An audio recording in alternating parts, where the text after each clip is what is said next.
Hi, good evening, everyone. My name is Nell Pepper, and on behalf of Harvard Bookstore, I am thrilled to introduce this virtual event with Gabriel Byrne presenting his new memoir, Walking with Ghosts, in conversation with Colum McCann.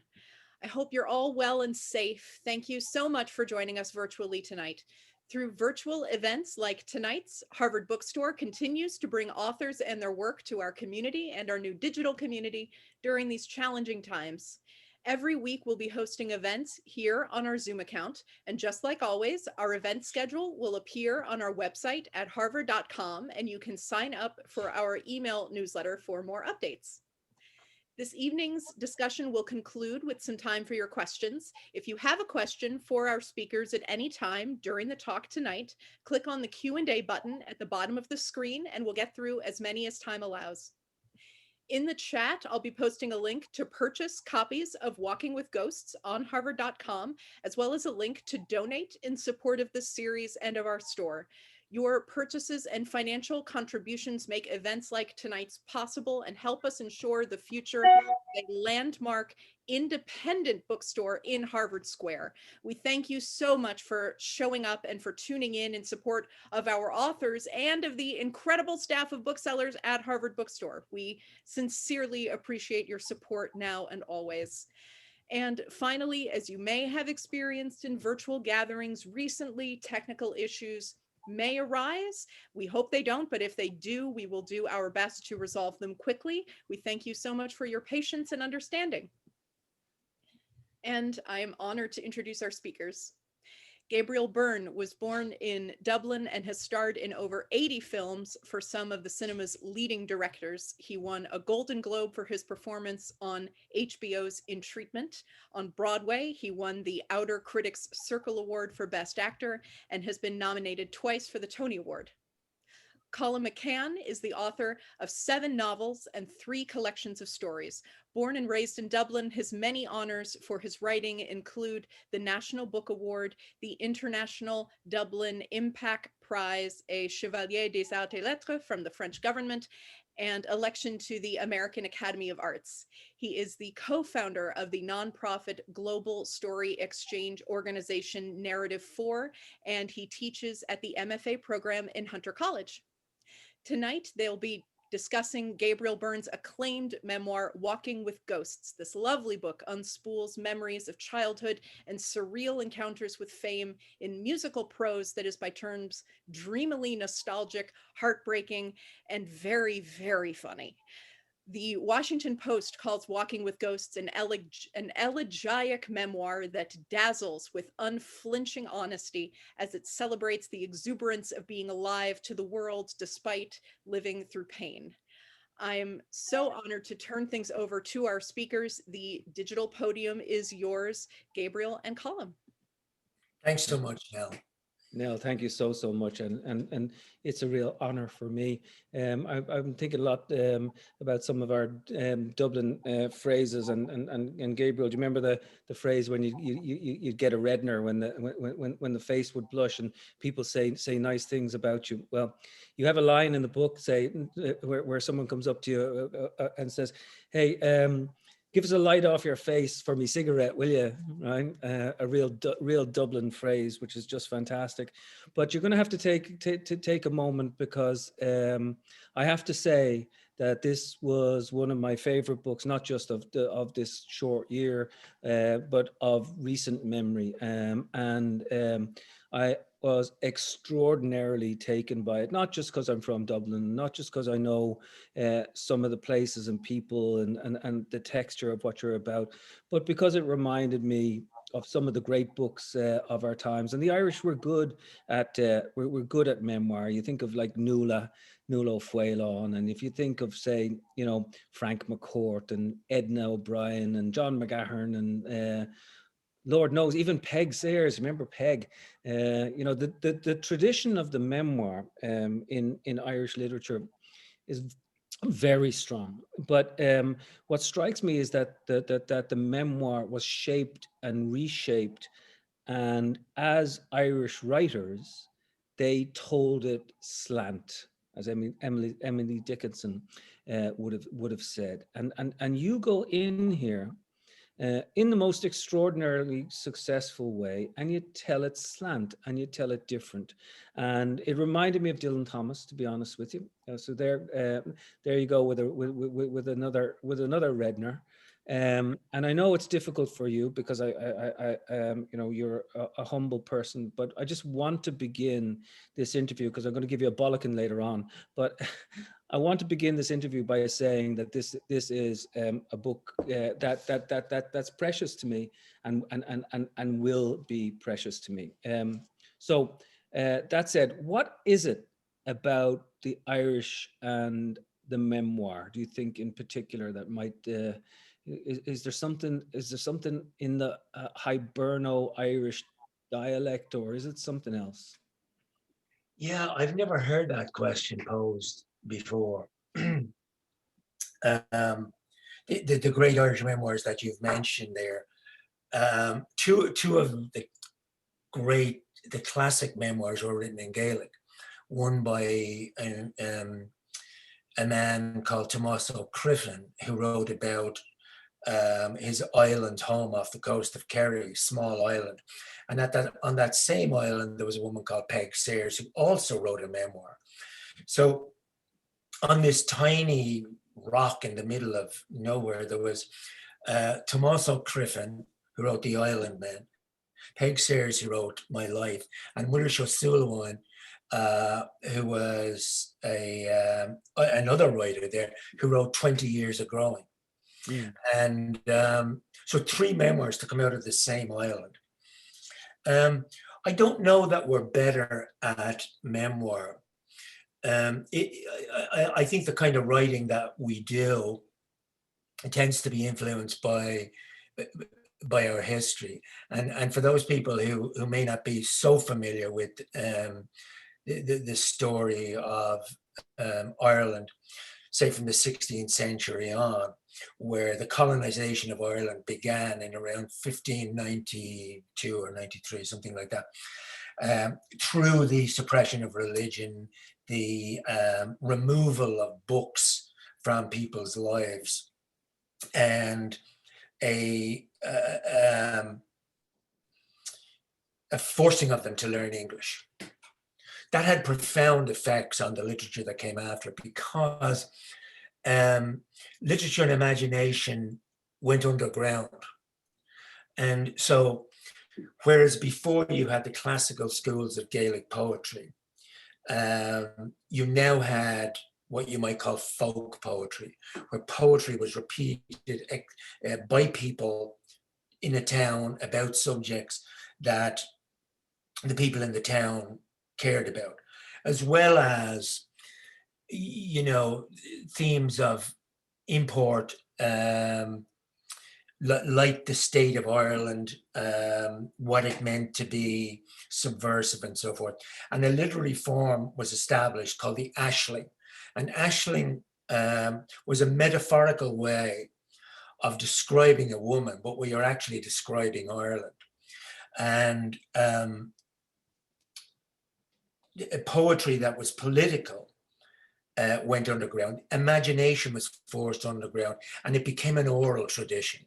It wasn't until the 19th century that Irish people had access to books and started to use them in a way that provoked another kind of renaissance, literary renaissance, and that was the Celtic Twilight, led by Yeats and Lady Gregory. That's a kind of a potted version of what happened. But I think that we are very much at home in the world of poetry because it's short and it can be transmitted.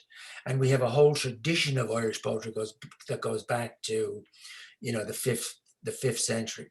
We're not so au fait with the novel, in my opinion, until the 20th century. But memoir seems to me, those 3 memoirs that I talked about were spoken memoirs. They weren't actually written down. So it was that tradition of speaking that allowed people like Robin Flowers to take down those stories and put them into autobiographical form. They were kind of ghosted, if you like. And the speaking, though, the speaking was a sort of music, right?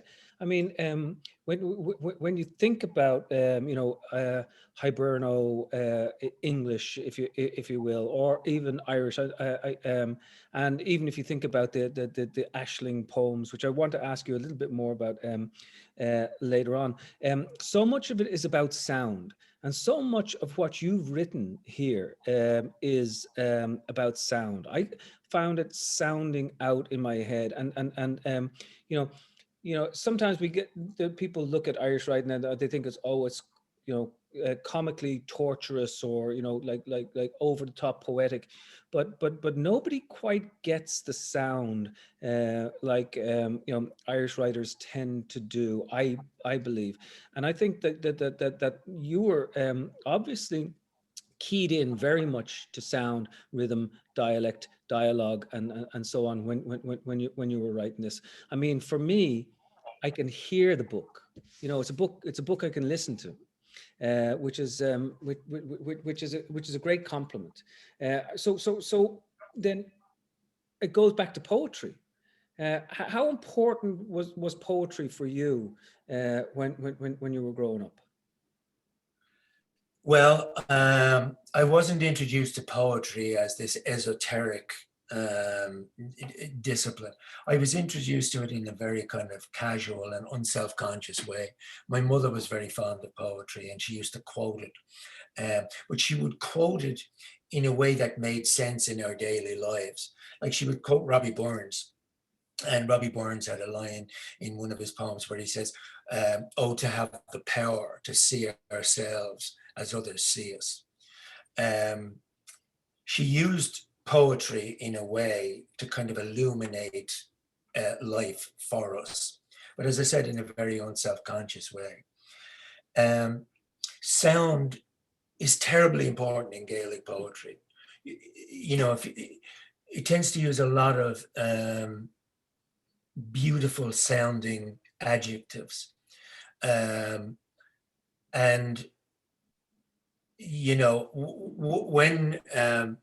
when I was in that Irish class studying Gaelic as a student, as a kid, I didn't really understand the complexities of the language, but I used to love to close my eyes and just listen to the words. So you mentioned Dylan Thomas there a few minutes ago. When I came to about 14 or 15, I was in the library and I just picked this book off the shelf. I don't know why I did. And I started to read it. And it was a biography of Dylan Thomas. And it quoted some of the poems. And although I didn't understand what the poems were about, they seemed very difficult and obscure to me. I love the sound that they made. And one of the great things about the way the Irish speak language, as I'm sure you'll agree, is that the sound doesn't actually have to correspond to the sense. Do you know Sometimes what I mean? I know exactly what you mean, and sometimes I think that the sound is more important. So the music Right. is sometimes more important than meaning. So, for example, like I work with a translator, and if I've done something, in one of my stories where I'm using alliteration and assonance in the sentence, and I'm doing all these things, and the translator comes to me and says, well, I can't repeat those patterns of ER, ER, ER, ER all the way along. Can I change, one of the words to make it fit in?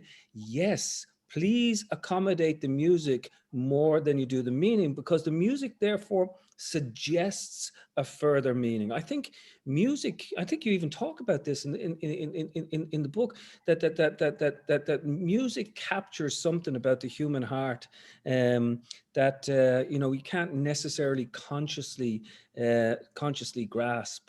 And music has always been important. So I think what we're talking about is a verbal music that will sometimes say, yeah, I'll take the meaning away, but give me the music. Yeah, I mean, that I think that I would totally agree with that. I remember a teacher at school trying to induct us into the world of poetry, and he said, "Now listen to this, boys."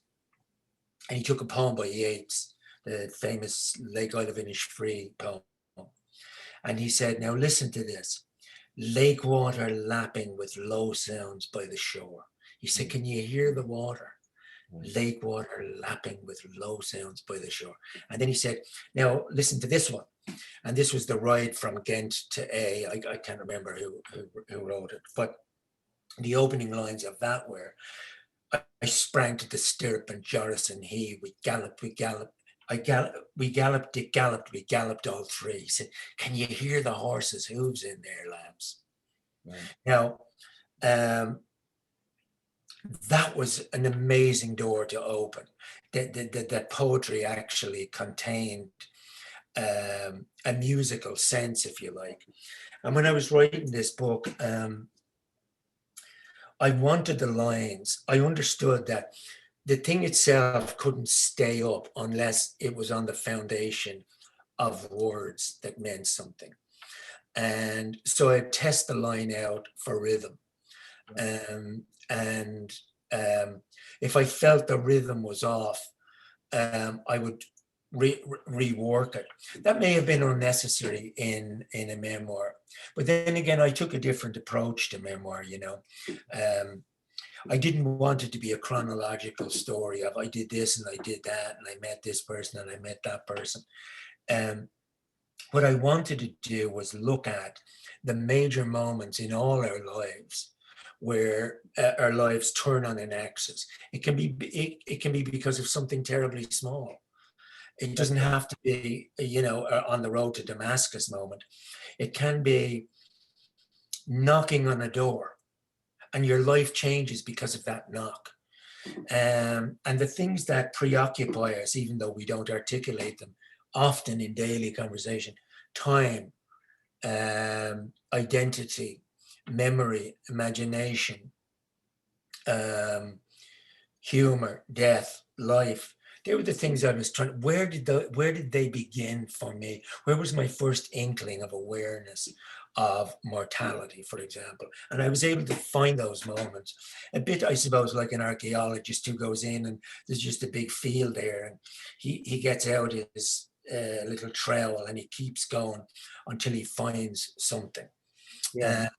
And that's kind of the You become in this book an archaeologist of the heart. I mean, one of the things that people who haven't read it and when they get to it, they'll see is the sort of mosaic nature of what's going on. And as you say, nothing is predictable. One of the beautiful things about this book is its unpredictability. You do not know what's going to come next, but the associations that are made are eventually entirely logical and beautiful and poetic at the same time. So I think of it as a sort of as a mosaic picture. And I try to think of you pulling all this stuff together and the process of writing it. So when you're writing something, then it triggers something else, and then it triggers something else, and you go back and forth. And eventually, what you have is a full life, so much fuller than if you'd have gone, I was born and I was raised and I went to school and da da da da. So what that's doing actually is the musical stuff, and it becomes contrapuntal in certain ways. So were you aware of this, or did you just go? I mean, were you arse to the wind? I mean, how did you sit down to write this, and what made you want to do it in your heart of hearts? I mean, what was it that was pushing you along? I think what you've described would be, to me, the essence of what memory is. Memory isn't chronological in reverse. You don't think, oh, this, that, and that sequentially. Memory jumps around. Sometimes memory and imagination can be confused. An example of that, an extreme example, would be somebody goes back to the house that they were brought up in, and one of the things they say is, God, it's much smaller than I remember. That's an example of how memory and imagination you have to kind of pull those two wires apart and say, now, what is the actual memory here? Not what I imagine it to be, but what actually is it? I think we remember also in images, very much in images, and I think that's part of poetry as well. Images are profoundly important in poetry, but to create around the images an effort to create a sensual world, Right. sight, sound, smells, dialogue around those images. And out of that, a reality started to grow. So The, Gabriel, were you scared when you sat down to do this? no, I wasn't scared because I always had the cow one foot out the door. Do you know what I mean? I had the coward's way out because I always say, you know what, I don't have to do anything with this. I'll just do it for my own. What I was scared about was when I put stuff down and said, if this does get published, do I want this to be out in, you know, known about me? Because, you know, I think I'm a pretty private person. And yet at the same time, the stuff I was writing about was deeply private. Right. But maybe you could answer this, that, you know, when you're writing a novel, which I haven't written, but I'm asking your opinion about this. Is there more freedom in a novel than there would be in a desire to authenticate the past in a memoir? It's a great question, and I think about it a lot. Listen, if I were to write a memoir, I would lie all over the place. Um, I mean, I would end up being just a consummate liar in page after page, sentence after sentence after sentence, because I wouldn't be able to face up to it. In a novel, I actually think I tell the truth about myself. So not writing about myself, I actually feel in a way that that I am writing about myself, and that's what I thought was wonderful about what you did. I used to talk with Frank McCourt about this. Frank used to want to write a novel, and he tried and tried and tried, and he couldn't write a novel. And he said, McCann, how do you do it? How do you write a novel? And I said, McCourt, how do you do it? How do you write this stuff that, you know, and eventually it seems to me it's the exact same thing, Gabriel, because like calling it a memoir, calling it a novel, calling it fiction, nonfiction is baloney in the end. The only thing that matters is putting something beautiful down on the page and making people feel alive. So that's what I think the job of the writer is, to confront the heartbreak of the world and allow somebody else to live inside it. And, you know, I have to say that I lived inside your life, and those tough moments that you're talking about, you know, with the priest, with the alcohol, you know, with all sorts of things. I thought, I stood up and said, wow, kudos to Gabriel there, because that was a tough thing to do. And you know, for me in fiction, I reveal my heart, but you know, the rest of me sort of stays shrouded in certain ways. Mm-hmm. Um, uh, Sometimes I feel, I could be wrong, but that there's an element of, I don't know, maybe it's literary snobbery or something about the memoir as opposed to the novel. Do you think that's true? Yeah, it could be among certain people who don't know what they're talking about. I mean, Mm, listen, give me a good journalist any day of the week, and he or she will knock out the poet. I don't see any hierarchy here. I don't think the poet is higher than the fiction writer. I don't think the playwright is higher necessarily than the screenwriter. I don't think you know, any of these things. Give me the right. holy word placed down properly on the page. You say at one stage. And I thought this was really interesting. I carry that day, I think it was like, I carry that day like a photograph in my heart, Mm, right? And this is what you've been trying to do. And one of the things I wanted to ask you about, because I don't want time to get away from us too quickly. You talked about Ashling, and you talked about Mother Ireland. This book is about your mother in so many ways, and you carry the days with her like a photograph that you have in your heart. And she's funny, and she's a character. And she says that great story about you having diarrhea and all this stuff.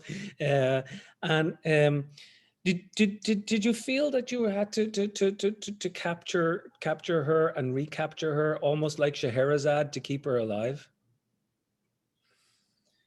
In a strange way, I tried to deal with identity in the book. And one of the things that defines us in the most profound way is our parents. They hand us things that go to make up who we are. So I wanted to look at my mother and my father, not in a sentimental or nostalgic way, but to try to be truthful about it. One of the things that's always fascinated me is the randomness of connection between people. How do we come into the world? And I wanted to know from my mother and my father how they met. What were the circumstances around their meeting? And it turned out to be so ordinary, so prosaic, so random, that it boiled down to her getting off the bus a stop before she should have gotten off to have a cigarette, and it started to rain and she had no matches, and my father was in the porchway and lit her cigarette. And my mother reflected on that and said, if I had matches, you wouldn't be here. Yeah. And so that's how I came into the world. Now, some people might say, oh, well, it was always meant to be, there was a divine plan. Or was it just the chaotic connection of two people who happened to meet, and I am the result of that? And if she hadn't met my father, would she have met somebody else? And would I be here? Probably not. Right. I wanted to try to capture her and capture my own conflicted attitude to my mother, and perhaps my own conflicted attitude to intimacy. Because a mother's connection with a child,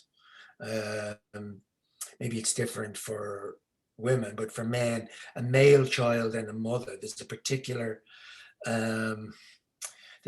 connection there that can seem, or did seem to me, to be all encompassing, and that she wanted almost to possess me. And it was something I recoiled from. Now, I remember when I was a child, I couldn't get enough of her. Hold her hand, sit on her lap, go everywhere with her. And here I am as a grown man, afraid that my mother would invade me. And as I said in the book, swallow my soul. That wasn't an easy thing to admit. Yeah. Because we all want to present an idealized version of the relationship. That doesn't mean that I didn't love my mother, but I was scared of what would happen to me if I responded in the way that she wanted me to respond. Does that make sense? Makes perfect sense, Gabriel. And you have a sort of a prayer later in the book where when you're in Cannes and things have, things go astray sometimes, and you say, I don't know whether it's to God or to self or to memory or to imagination. You say, have pity on my lostness. It was a beautiful, beautiful, beautiful phrase for me. And you were lost for a while, yeah? Yeah, for sure. For sure. Like a lot of people who are lost, I didn't really know I was lost until I was able to look back on it and say, and that was, rather than condemning myself for that period of being lost was actually necessary, so that I could in some way find myself again. That again has to do with identity, because people like to define us. They like to stick a label around us, say you're this or you're that. Right. And I never wanted to be told what I was and what I wasn't. I had this innate kind of resistance to that. But I lost myself through it. It was I don't know whether the alcohol made me lost or whether I was lost and the alcohol was an attempt to cover that. But it felt very much like being out in a very cold, windy night and no sign of any welcoming place around. People would have looked at me and said, "Oh, he's what's he concerned about?" Yeah. You know, but that's their surface judgments. Who you are on the inside, Right. the person that you are on the inside. I ignored that person. I ignored that voice, and people were saying, "Yeah, you like what are you worried about?" But with alcohol, I decided if I was going to survive, I would have to stop my relationship with alcohol. And that was maybe the most traumatic thing I'd ever done. Yeah. Because there comes a point, I think, when you're drinking or you're doing drugs, where you cross a line and it doesn't actually matter to you very much anymore. Right. You just think, well, this is the way I'm going to go. Yeah. And I pulled myself back from that abyss and said, I'm not going that way. I don't want to die like this. That was the- very brave. That's 20 years ago. more than 20 years ago, yeah. Yeah. And we see, like you, we grew up in a culture of alcohol. Right. If you could drink 10, 14 pints a day, you were a great lad. If you couldn't remember what you did last night, you were a great lad. And the whole culture was about come in, shut the door, sit down, have a drink. We're all here. Good man yourself. And one for the road, one for the ditch. One for the road, one for the ditch. There was a tolerance of people and almost a deification of people. There was a time when creative genius or creative endeavor was associated with alcohol consumption. Brendan Behan, William Dylan Thomas, dead at 40. So many. The list is endless. In fact, it's a who's who of great artists, people who battled with alcohol. It's a great list to look up. I actually mentioned them, put them all together once. It's a great list.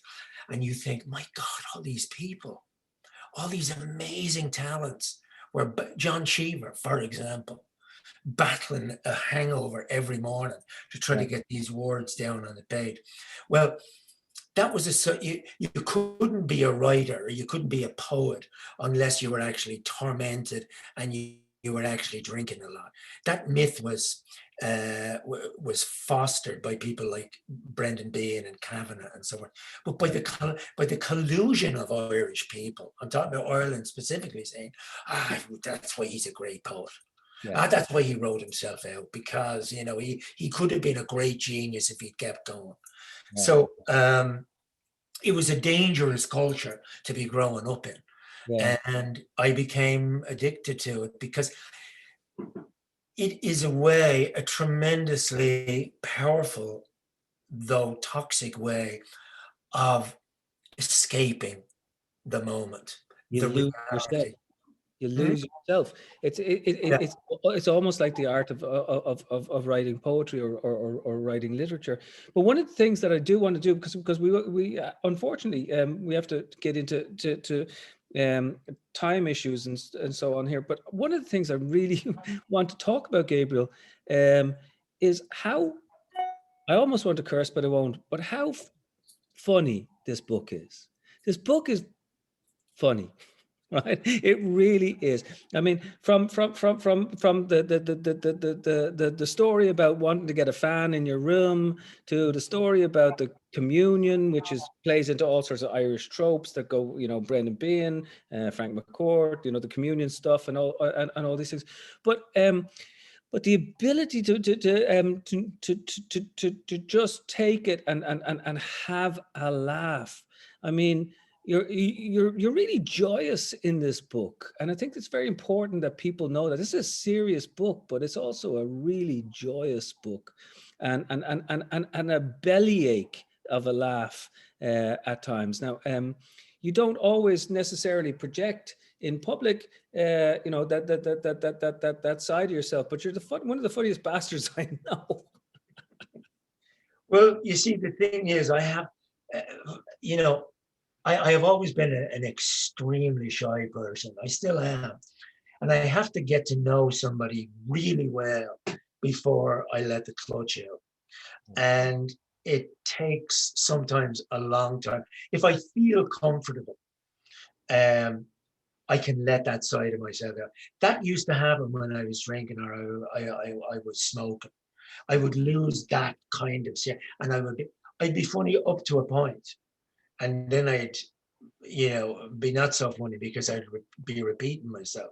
Right. But humor is tremendously important to me, and um, anybody who knows me intimately, who knows me well, will testify. I'm not giving a big trumpet thing here for my, that I'm, Groucho Marx or anything, but it is very much a part of me. Yeah. And, um, I, but also, again, people put me in this box and they say, oh, yeah, man, dude, very serious, but that's because I'm incredibly shy. But Right. if you knew me, you would know.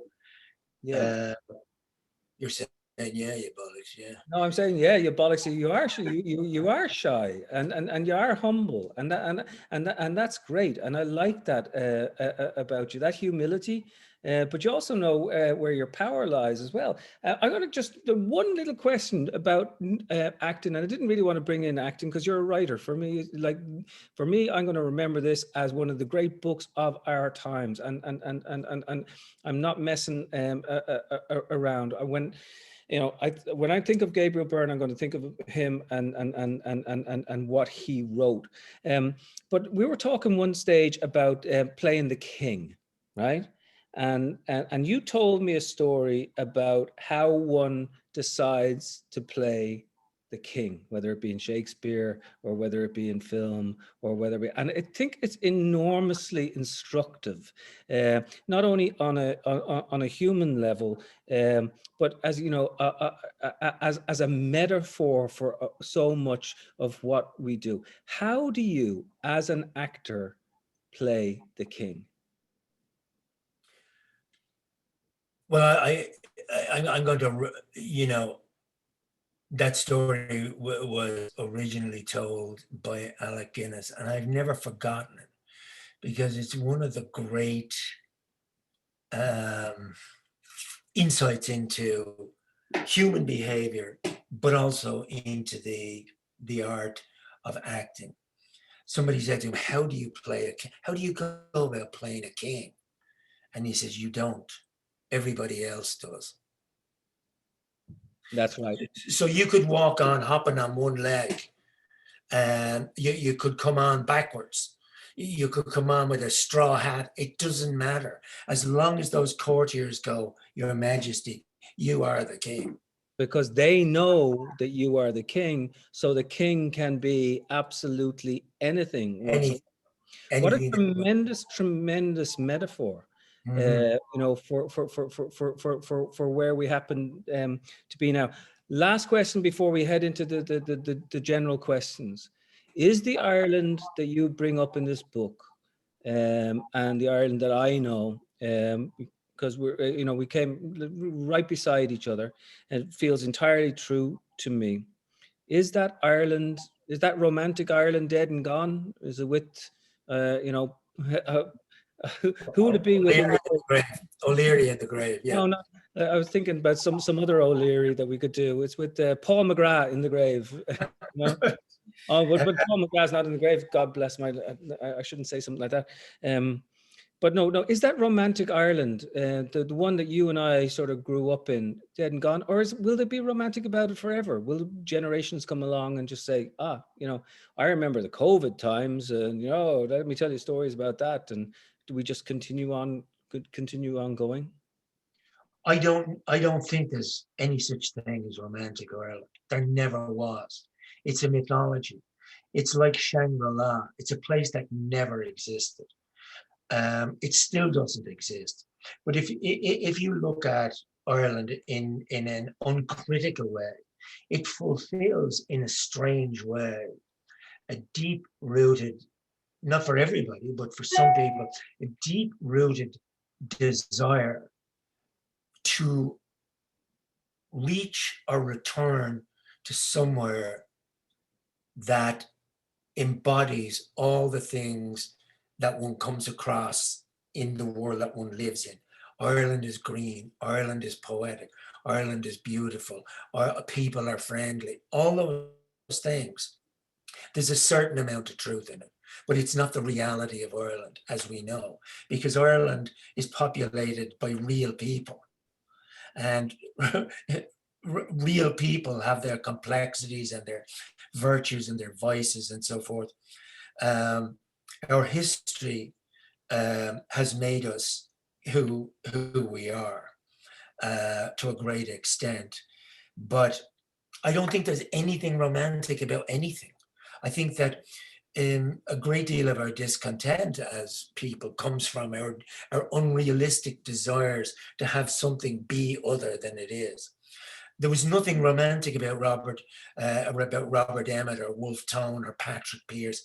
They were intense nationalists who were ready to die for their country. Right. Would I be ready to die for my country now? Would any of us be ready to die for the country, to Well, I will stand say, behind a chair and take a bullet? I will say this, that curiously, I've always associated the word patriot with you, because I think a patriot is one who has an ability to criticize and to step back, and you don't necessarily have to be there. But you know, you've taken a few bullets down through the years from people giving you a bit of a bollocking over things that you've said. But I always think that you know, the things that you were talking about were on the right side of history, and you know, I appreciate them very much. I do want to give Nell, our host, a chance to hop in and help me to navigate some of these questions. Yeah, Gabriel, you know, well, I just got to say that was amazing. We could go for hours and hours and hours and talk about. There's so many other I things. thought you were going to say we could go for a pint. Well, we won't go for a pint. We happen to be near enough to each other right now in a similar part of the country, but nobody's going for a pint anymore. But Nell, there are a few questions that came in from the audience there. Would you want to kick it off and ask one of them for Gabriel? Sure. Yeah. First, I'd like to consolidate a couple of them. So we have a few people asking Gabriel about particularly favorite or influential books and authors. They're not asking specifically with this book, but I mean, I'm curious about. I don't know. Colum McCann is his. Yeah. Yeah. Obviously, let's get that out of the way. Yeah. That goes without saying. However. Yeah. Well, again, what are the books that kind of change your life? For me, I know this sounds a little try to say this, but The Wind in the Willows is a fabulous book. I read it when I was 8, and I've read it once a year, maybe twice a year. I read it for comfort, and I also read it for a great book. You can just keep pulling at it. You always find something amazing in it. And Wind in the Willows is about friendship. It's about loyalty. It's about home. It's about materialism. It's about landscape. It's about purity, and it's about the desire to be good. It made a huge impression on me at 9, and it still does. Yeah, there's too many books to. A book that freed me up actually in relation to the possibility of a different kind of writing than I'd been used to reading was a book by Alan Sillitoe called Saturday Night and Sunday Morning, which was part of that Northern England kitchen sink school. But it was the first time that working class writers actually broke into the mainstream. And it was just, you opened and you thought, God, I know who these people are.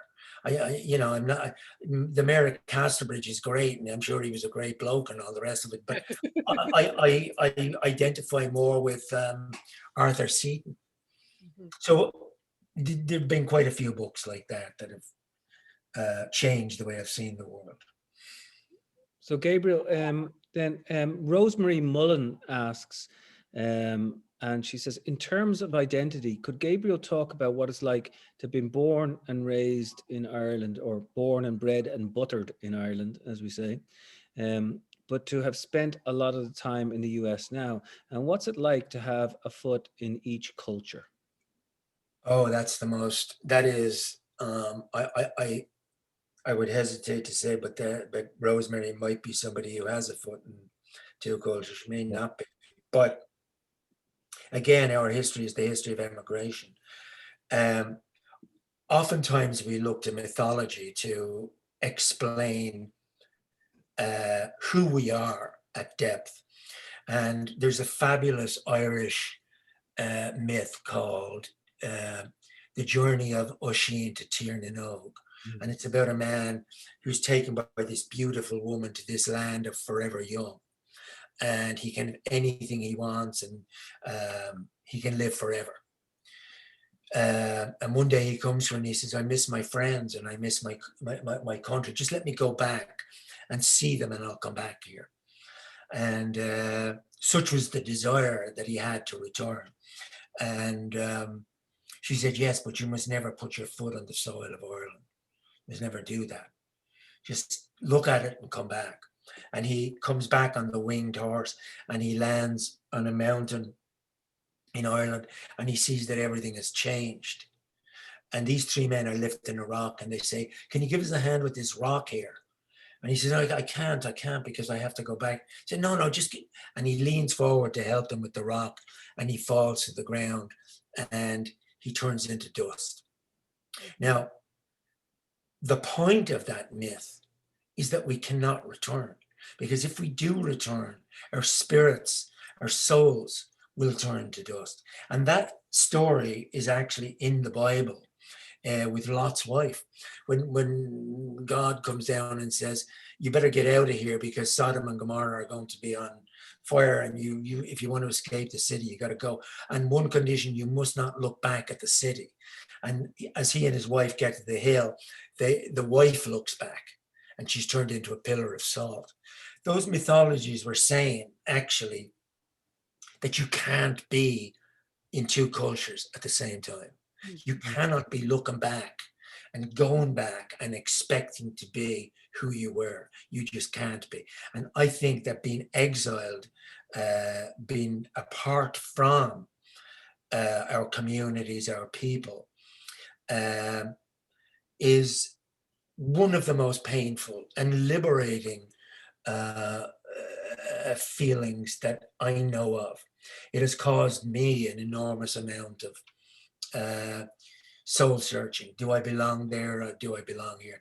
The reality is that I now don't belong either place. But if you had to say to me, where am I from? I will always say I'm from Dublin. Right. And I'm Irish to my core. We have a couple of questions from folks who are asking about Gaelic, and I guess just sort of the musicality of Gaelic, or does that inform your writing at all, or there's kind of passages that sort of stay in your head in Gaelic? Yeah, well, I'll try and remember one. This is a poem, a couple of verses of a poem written. It's written by a patriot called Patrick Pearse, who was executed by the British in 1916, who led the failed revolution. He was also a poet. And he was writing here about a beautiful woman, metaphorically. He was actually writing about Ireland.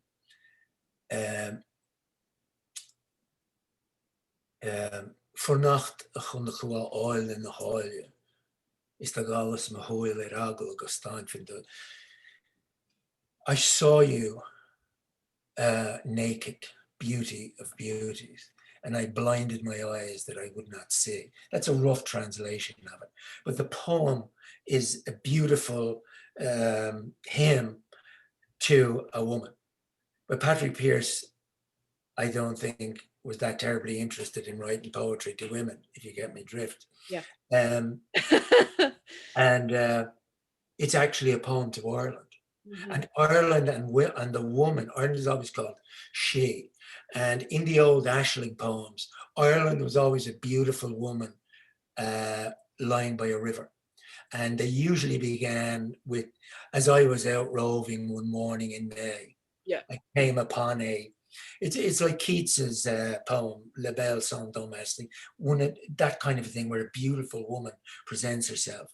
But the beautiful woman is Ireland. Now that was subversive poetry because the English couldn't read Irish. And even if they did, the poet would say, no, that's a woman. I'm writing about a woman. But anybody who really understood the subversive nature of the poem, which was the people who heard it and spoke it, knew that it wasn't that. So in relation to what Colum was talking about, the sound of Irish is for me something, it's almost like a lullaby to me. Mhm. And it is such a profoundly complex language that it astonishes me that a country that spoke Gaelic up until 200 years ago could, when the collision of English and Gaelic came together, produce Wilde, Shaw, Beckett, O'Casey, Heaney, Yeats, and so on. That's an astonishing thing. That collision of language and psychology has produced all those amazing writers.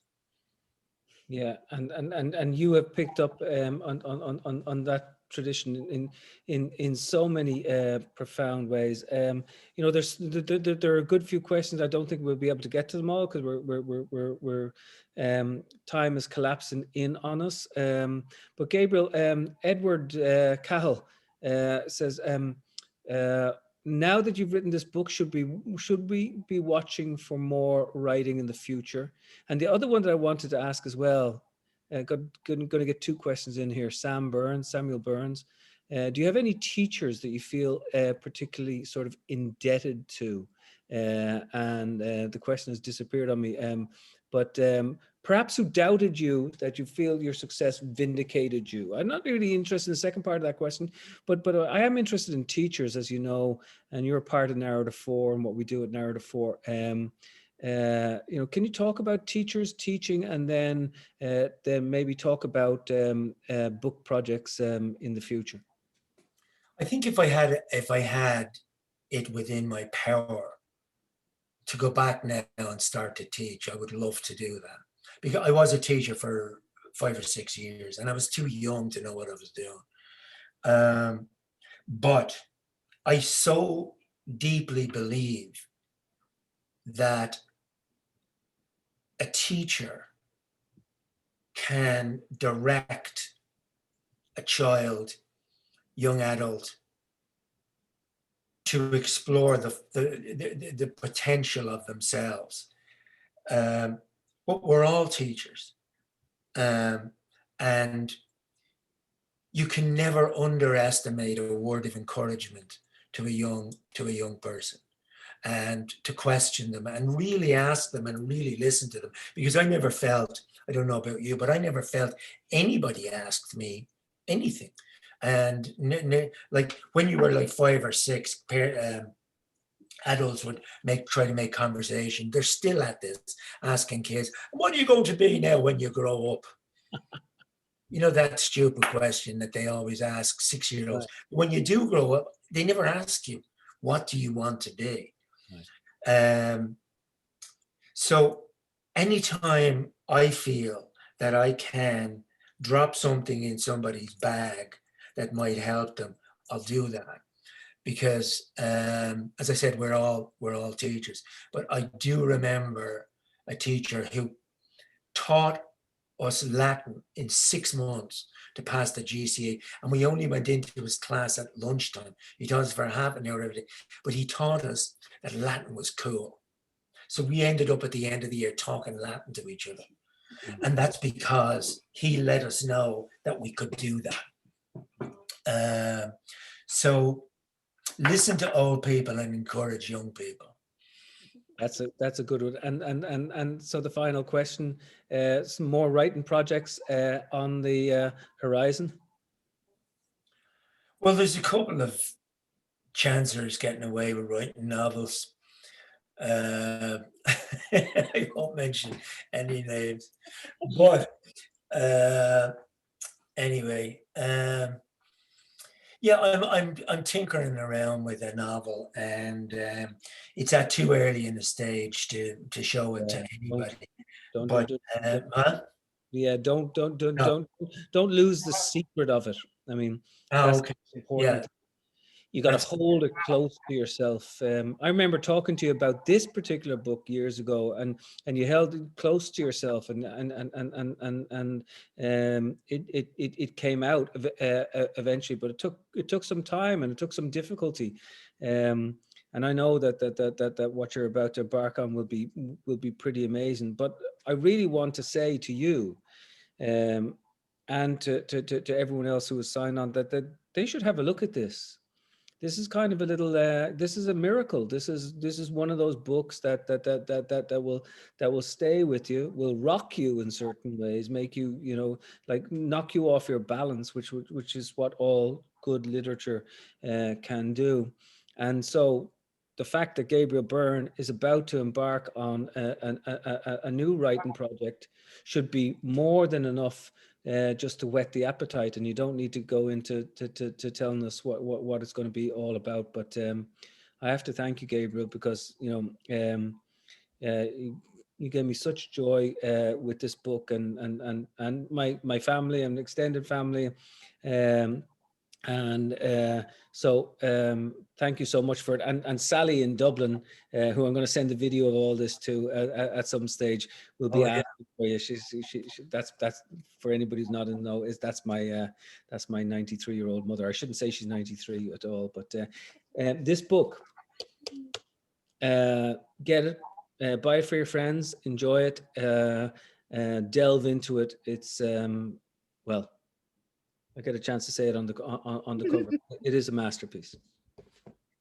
Thank you so much, Colum. And that's yeah, I have that Irish reluctance to be able to gracefully accept a compliment, but I'm doing my best here. Thank you so much. That was worth $200, wasn't it? It's 250, you said. I beat him down from 350 to 200. I asked you originally for He said, 5,000. He said, look, for the 1,000, I'll compare you to Dylan Thomas. For 20,000, I'll compare you to John Banville. Listen, thank you so much indeed. And Nell, thank you, and everybody who's watching, listening. And we didn't even get to talk about Boston, but we're in Boston tonight. I mean, we're there with you in Boston. And look after your independent bookstore. Buy your books from your independent bookstore. Buy this book from your independent bookstore, and buy many copies of it for Christmas and beyond. You guys are fantastic. Thanks a million. Thanks so much, guys. Cheers. Thank you. Take care of yourselves. Good night. Thank you, guys.